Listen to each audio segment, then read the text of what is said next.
बजरात लगाओ बजरात लगाओ बजरात तू लगाओ ना जियो अपन गोल पे लगा दो गलों में लगा लो वाह वाह बजरात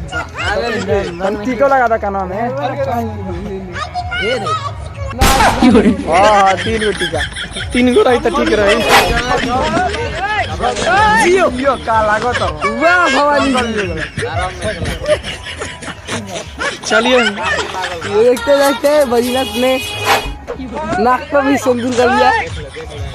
अबीर लगा लिया मैंने मुझे लगा दो अरे सारा वीरिया इंकरे में लगा दे बेकार मुझे बना दिया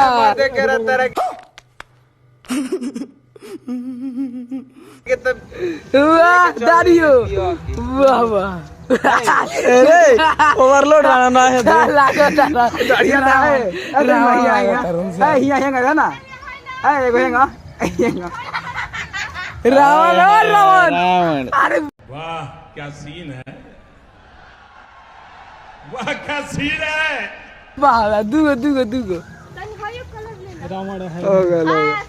ब्लू का कलर ले कानवा में लगेगा चल नाराज रह गए